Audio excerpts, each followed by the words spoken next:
पनवेलमधील royal Stag live कॉन्सर्टला विरोध केला गेलाय। भाजपा नगरसेविकेनं या संदर्भात पोलिसांना पत्र दिलेलं आहे। शहर नशामुक्त राहावं यासाठी भाजपनं हा पुढाकार घेतलेला आहे। पनवेलमधील रॉयल स्टॅग लाईव्ह कॉन्सर्टला विरोध करण्यात आलेला आहे। भाजप नगरसेविकेकडून या संदर्भातलं पत्र पोलिसांकडे दिलं गेलंय। मुंबईतील नेस्को कॉन्सर्ट घटनेनंतर पनवेलमधील कॉन्सर्टला आता नागरिकांनी विरोध दर्शवलाय।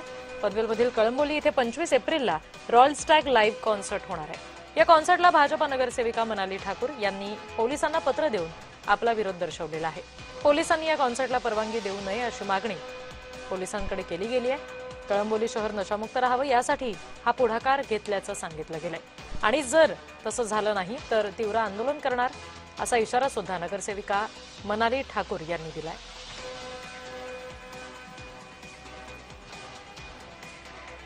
या संदर्भात प्रतिनिधी कविता लोखंडे आपल्याला आणखी तपशील देतील। कविता।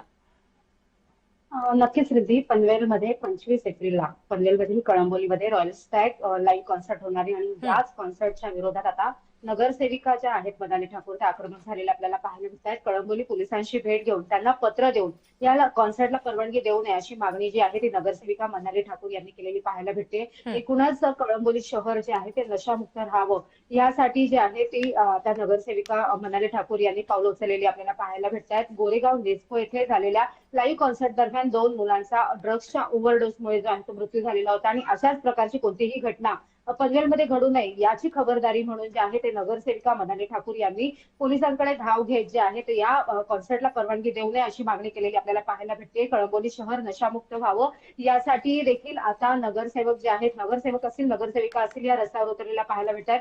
महिलांकडून हे लाईव्ह कॉन्सर्टला जर परवानगी दिली तर महिलांकडून जोरदार निषेध आंदोलन करण्यात येणार असल्याचा इशारा जो आहे तो नगरसेविका मनाली ठाकूर यांनी दिलेला आपल्याला पाहायला भेटतोय। एकूणच आता नवी मुंबई पोलीस यावरती कोणता निर्णय घेतात, परवानगी या लाईव्ह कॉन्सर्टला देणार का हे पाहणं आता महत्त्वाचं ठरणार आहे। रिद्धी जी, कविता, तुम्ही आमच्याशी अशाच जोडलेल्या राहा।